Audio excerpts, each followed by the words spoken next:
హైదరాబాద్ లో drugs rocket ను eagle పోలీసులు బయటపెట్టారు. కొంపల్లిలోని మల్నాడు రెస్టారెంట్ కేంద్రంగా డ్రగ్స్ సరఫరా చేస్తున్నట్లు గుర్తించారు. మల్నాడు రెస్టారెంట్ యజమాని సూర్య నేతృత్వంలో డ్రగ్స్ సరఫరా జరుగుతున్నట్లు ఈగల్ టీం అధికారులు తెలిపారు.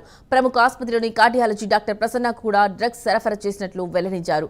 భీమవరానికి చెందిన డాక్టర్ ప్రసన్న ఇప్పటి వరకు 20 సార్లు డ్రగ్స్ కొనుగోలు చేసినట్లు గుర్తించారు. ఈగల్ టీం అధికారులు సూర్య ఫ్రెండ్స్ హర్ష ద్వారా డాక్టర్ ప్రసన్న డ్రగ్స్ కొనుగోలు చేసినట్లు విచారణలో తేలింది. 23 మంది వ్యాపారవేత్తలకు సూర్య డ్రగ్స్ సరఫరా చేశారు. ప్రముఖ పబ్లకు వెళ్లి డ్రగ్స్ పార్టీ ఇచ్చినట్లు గుర్తించారు. పబ్లో డ్రగ్స్ పార్టీ కోసం యజమానులు ప్రత్యేక ఏర్పాట్లు చేస్తున్నారు. Prism pub, Farm pub, Bird Box pub, Block 22 pub, వాక్కోరా పబ్, బ్రాడ్వే పబ్లో డ్రగ్స్ దందా నడుస్తున్నట్లు కనుక్కున్నారు. వాక్కోరా పబ్, బ్రాడ్వే యజమానులపైన పోలీసులు కేసు నమోదు చేశారు. క్వాక్ Rajasekhara, Kora pub Prithvi Veeramachineni, Broadway owner Rohit మాదిశెట్టిలపై కేసు నమోదు చేసి విచారణ చేస్తున్నారు.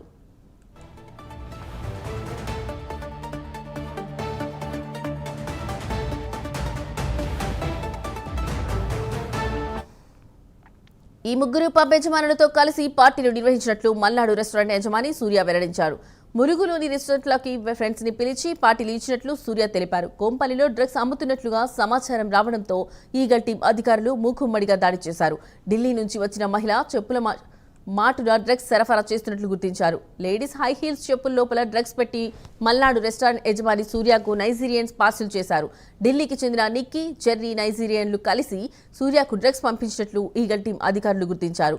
మల్నాడు రెస్టారెంట్స్ యజమాని సూర్య, అతని మిత్రుడు హర్షలను అరెస్ట్ చేసి ఈగల్ టీం అధికారులు విచారణ జరుపుతున్నారు.